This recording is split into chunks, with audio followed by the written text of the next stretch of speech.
Scooby-Doo and the Reluctant Werewolf, one of my favorite titles.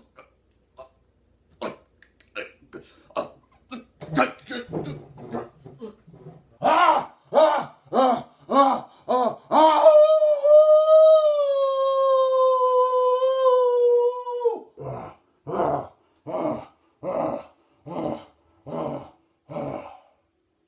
The Wolfman. Made back in 1941, starring Lon Chaney Jr. Now, before I go on, you might all be asking yourself, hey, how did I change into these clothes?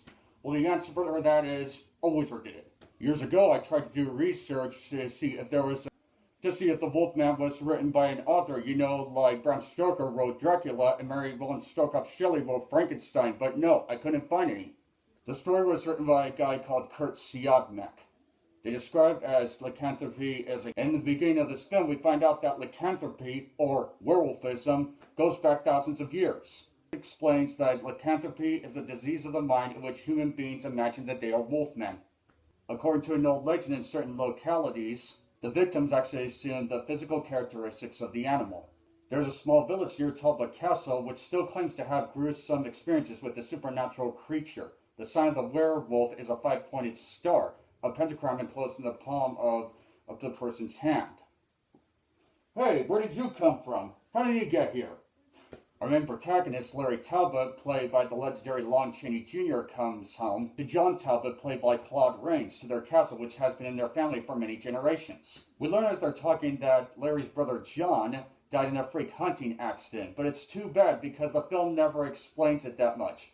Because after the 7 minutes go by, the rest of the film just forgets all about that story anyway. But that's okay because it doesn't hurt the film that much. So Larry and his father, Sir John, are hanging out in his observatory, working on this telescope. Larry is testing out the telescope, looking across town when he suddenly spots a beautiful woman in the window and becomes interested and goes to see her. The woman's name is Gwen Conliffe, played by Evelyn Ankers.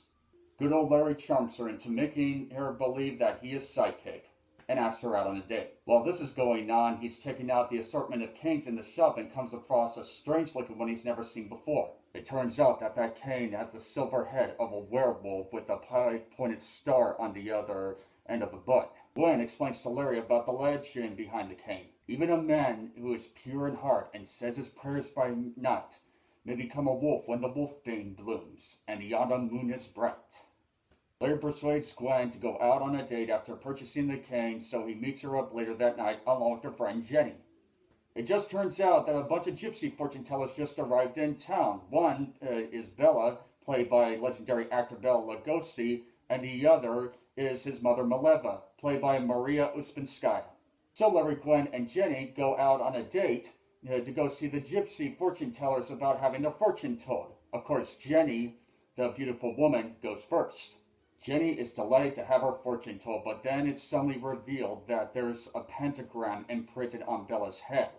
And that's not a good sign because it represents the mark of the beast. While the fortune teller Bella is telling Jenny's fortune, he suddenly takes her hand and it's revealed that the pentagram is suddenly marked in her hand, and that's not a good sign. Jenny asks Bella what he saw and he tells her to come back tomorrow, but then she says, "What did you see? Something evil?" Bella freaks out. He says, "No, go away, run!" Poor Jenny becomes scared to death and says, "Yes, I'm going," and runs away. While this is going on, Gwen and Larry are having a moment alone in the distance when suddenly they hear a strange sound.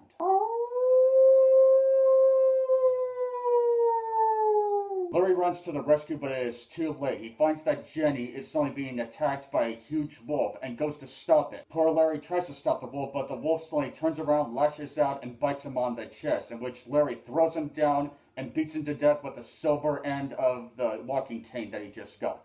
After this horrible tragedy, Larry and Gwen go back to their homes, and the next morning, Larry suddenly wakes up and finds that he's being accused of murder. But poor Larry swears that he killed a wolf, but it turns out that the scar that the wolf bit him on has disappeared. Poor Larry doesn't even realize that it's only a matter of time before he turns into a werewolf himself and starts attacking people. That is, until sooner or later when somebody that loves him comes along and puts him out of his misery with a silver object. And that is the story about the Wolfman. What went on behind the scenes was that Lon Chaney Jr. had to endure a really tough process of the makeup being applied to him for over 5 hours or so each day by legendary makeup applicator John P. Pierce. Lon Chaney Jr. gave the artist looks like, "Hey buddy, quit doing this to me or I'm gonna suck your lights out." This story was also inspired by a true life story of Sid Siagmak, who lived in Nazi Germany.